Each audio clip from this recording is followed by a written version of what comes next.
Radio Lac, la radio des apprentis journalistes. Toujours à la une, nous n'apprenons pas pour l'école mais pour la vie. Radio Lac, Études du monde. L'émission qui vous immerge dans un bain de connaissances. Chers auditeurs et auditrices, bonsoir. Bienvenue sur Radio Lac dans votre émission Études du monde. Lors de notre dernière émission, nous avons abordé le cas de la déforestation de l'Amazonie. Nous avions pour intervenant le ministre de l'Environnement brésilien.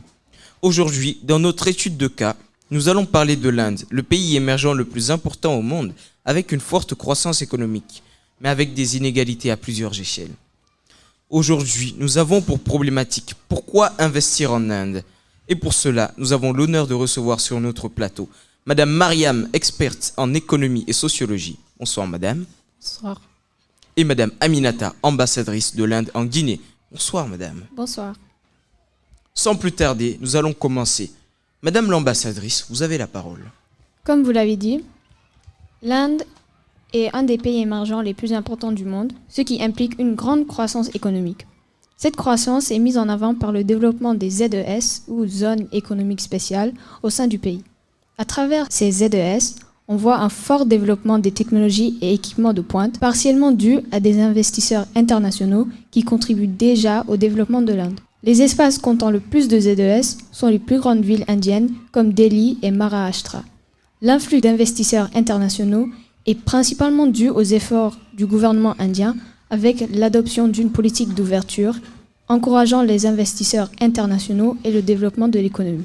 L'Inde compte aussi plus de jeunes travailleurs, donc le coût de la main-d'œuvre est moins élevé qu'en Chine par exemple. Le coût de la main-d'œuvre en Chine est 3 fois plus élevé qu'en Inde.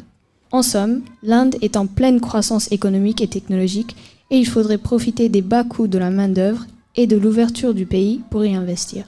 Tout cela est fort intéressant. Mais Madame l'experte, qu'en pensez-vous ? L'Inde connaît effectivement une période de forte croissance économique, en grande partie impulsée par l'État. Cependant, les inégalités restent importantes et représentent plusieurs défis à relever pour transformer la croissance économique en développement.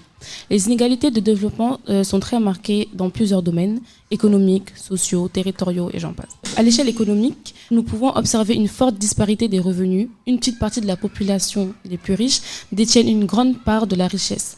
En 2023, les 1% les plus riches détiennent 40% des richesses nationales, ce qui est quand même considérable.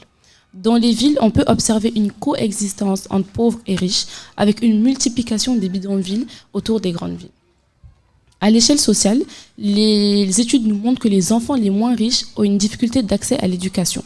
Sur le plan de la santé, les hôpitaux sont surtout concentrés dans les grandes villes, ce qui fait que les Indiens habitant dans les milieux ruraux ou les plus pauvres voient les soins inaccessibles pour eux.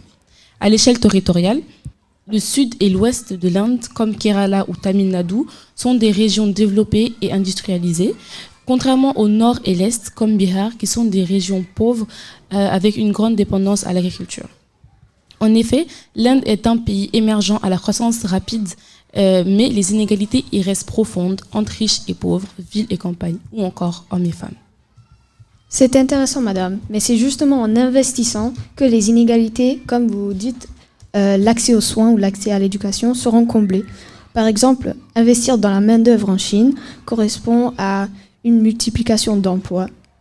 Vous parlez de main-d'œuvre, mais savez-vous que la particularité du modèle de croissance indien est qu'il est tiré par les services, notamment par les services informatiques et financiers. Ces services comptent aujourd'hui 55% du PIB indien, alors que l'industrie représente à peine 25%. Et ces industries sont quand même spécifiques avec l'automobile et l'ingénierie. L'industrie qui pourrait aider l'Inde avec ses main-d'œuvre ou absorber les 12 millions de personnes qui arrivent par an sur le monde du travail serait l'industrie manufacturière et presque pas développée en Inde. La croissance économique de l'Inde, facilitée par les investisseurs, permet la création d'emplois à travers les 47 millions de PME qui emploient plus de 100 millions de personnes. Ceci pourrait combler les 12 millions de personnes par an dont vous avez parlé. Par exemple, une petite entreprise de textile à Mumbai emploie environ 50 à 100 personnes. Madame l'ambassadrice, j'en doute que ces 45 millions de PME pourraient à la longue absorber les 12 millions de personnes qui arrivent sur le monde du travail chaque année. Mesdames, nous sommes rattrapés par le temps, je vais malheureusement devoir vous interrompre. Merci d'avoir répondu à notre invitation. Chers auditeurs et auditrices, quant à vous, on se retrouve pour une prochaine étude de cas. dans Études du Monde sur Radio Lac. Merci. Radio Lac, Études du Monde, l'émission qui vous immerge dans un bain de connaissances.